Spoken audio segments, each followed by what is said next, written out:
సన్న బియ్యం ఇస్తున్నాడు పేదలకు. మంచి కూడా సన్న బియ్యం మంచి ఒక ఆఫీసర్ తిన్నటువంటి బియ్యం ఇస్తున్నాడు. తర్వాత రేషన్ కార్డులు ఇచ్చిండు, పేదలకు అందరికి రేషన్ కార్డులు ఇచ్చిండు. ఇండ్లు లేని వాళ్ళకి ఇండ్లు ఇచ్చిండు.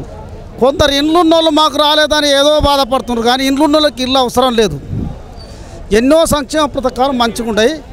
రైతులు మాత్రం ఆ 2 లక్షలు మాట అన్న కాడికి మిగతాది వాడు కట్టుకుంటాడు. అది ఒక్కటి జర బాధపడుతుంటారు అందరూ. దయచేసి రైతులందరి రుణమాఫీ 2 లక్షలు ఎట్లన్నా చేసి ఇవ్వాలి.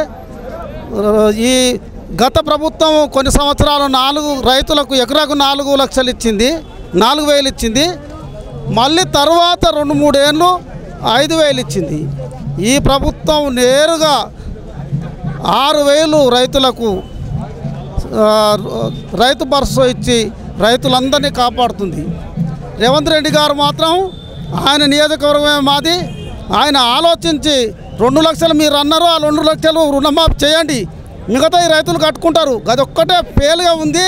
మీరు ఏదన్నా అనుకోని దయచేసి రైతులందరికీ మేలు జరిగేటట్టు ఎరువులు విత్తనాలు సబ్సిడీలు ఏమైనా ఇస్తే మీ దయతోటి విత్తనాలు అయితే అయిపోయింది అమ్మా. టీఆర్ఎస్ పరిపాలన ఇంకేమో మామ అల్లుడు వాళ్ళ కుటుంబమే.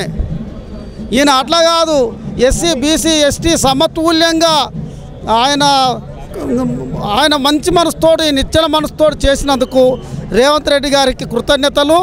Subscribe us and press the bell icon for more interesting updates.